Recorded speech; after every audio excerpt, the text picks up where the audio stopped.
Spencer is here for SunsetSpeedway.ca. I'm hanging out OSCAAR Super Late Model practice day with one of the newest members of the OSCAAR Super Late Model Tour. It is the frequent flyer, Sean Grosman. John, you had that grin ear to ear both times you stepped out of this car here on practice day. Your first time in this beast. I mean, what's it like to get behind the wheel of one of these monsters? Very different from the limited late model, but you know, it's coming along today. It was just not about going fast, but shaking the car down, seeing if anything came loose. So far, we're pretty happy. We've got no big surprises. We just have to battle, and the speed comes from there when we have the confidence in the car.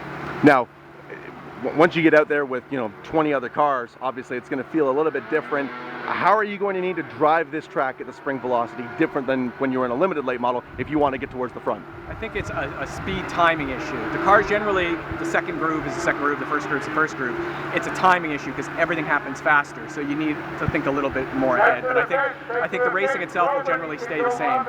I know that you've assembled a phenomenal team here with Ryan Kimball Racing, sort of preparing this car. How much work has gone into this since you picked it up out of the Midwest late in the off season?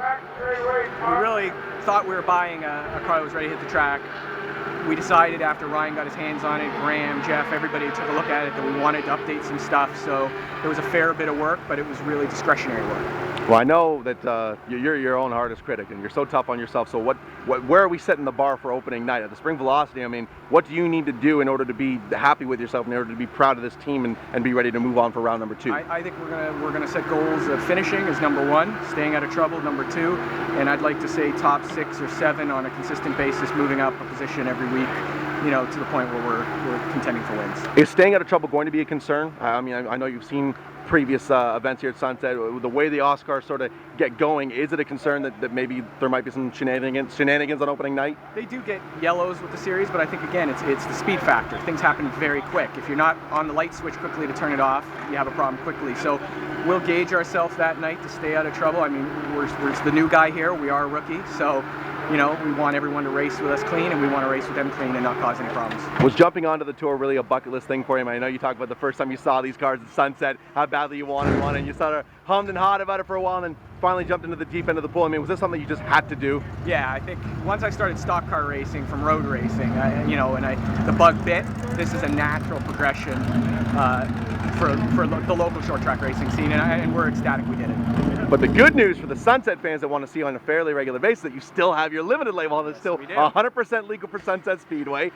Are we going to see you out soon? I mean, you were here last night for the season opener. You were blown away at the action that we had here. How badly do you want to get that old number 29 car in the box and bring it here to jump in? The fire is lit, so you will see us sooner than later. See, that's the best preview you're going to give me, though, right? We don't know exactly when. Let's openly try and say we'll shoot for next week or the week after. And if the fans bother you on Twitter enough, that might move things along. Of course, I listen to my fans.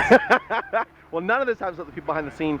I thank the folks that, a two-car racing, it takes a lot of maintenance, a lot of effort. Thank the folks that make it happen. The sponsors are great, but let's start with the crew. These guys have full-time jobs and do this at night. So I've got Ryan, Bill, Jeff, Graham. I mean, these guys are tireless with what they do. These are guys with full-time jobs dedicating their time at night to play race car. Then you got Landing Strip, For Your Eyes Only, Rylex Glass and Mirror. Who else? Flagship Properties, Spencer Lewis Promotions.